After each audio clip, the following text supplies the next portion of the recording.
స్థానిక సంస్థల ఎన్నికల్లో రిజర్వేషన్లను మార్పు చేయాలి, లేని పక్షంలో ఆందోళనలు తప్పవు. పుర్రె ప్రభాకర్.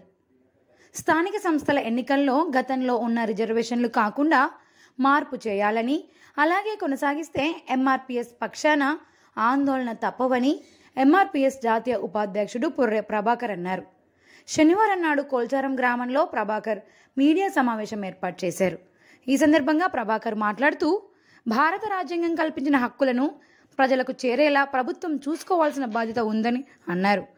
అలా కాకుండా గతంలో కొనసాగించిన రిజర్వేషన్లు ప్రస్తుత ఎన్నికల్లో అమలు చేస్తే మారుమూల గ్రామాలు, తండాలు అభివృద్ధికి ఆమడ దూరంలో ఉంటాయని ప్రభాకర్ అన్నారు.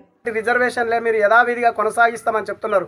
కాదు, దానికి రిజర్వేషన్ 5 సంవత్సరాలకు ఒకసారి మార్పు అనేది ఉన్నది. కాబట్టి భారతదేశంలో రాజ్యాంగంలో మనకి ఇచ్చినటువంటి హక్కుల కోసం రాజ్యాంగం ఉన్నది. కాబట్టి ఈ హక్కులలో మరి రాజ్యాంగంలో కల్పించినటువంటి రిజర్వేషన్లు మరి 5 సంవత్సరాలకు ఒకసారి మార్పు చేయవలసిన అవసరం ఎంతైనా ఉన్నది. కాబట్టి దయచేసి మీరు యథావిధిగా కొనసాగిస్తామన్నమాట అది వద్దు. దయచేసి వెనుకకు తీసుకోండి.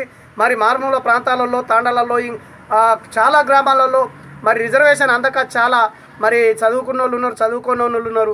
అలాంటి రిజర్వేషన్ అందక చాలామంది ఎదురు చూస్తున్నటువంటి పరిస్థితుల్లో స్థానిక ఎన్నికల కోసం తక్షణమే 5 సంవత్సరాలకు ఏదైతే ఉన్నదో రిజర్వేషన్ మార్పు అదే 5 సంవత్సరాలది కొనసాగించాలి. మరి పాత విధానం మాత్రం తీసేయాలి. ఈ 10 సంవత్సరాలకు ఒకసారి రిజర్వేషన్ కల్పిస్తామన్నది అది దయచేసి మీరు వెనుకకు తీసుకోవాల్సిన అవసరం ఎంతైనా ఉన్నదని మేము విజ్ఞప్తి చేస్తున్నాం. ఇంకోటి, ఒకవేళ అదే 10 సంవత్సరాల దానికోసం కొనసాగిస్తామంటే ఎంఆర్పీఎస్ తరఫున మేము ఉద్యమించక తప్పదని మేము గుర్తు చేస్తున్నాం.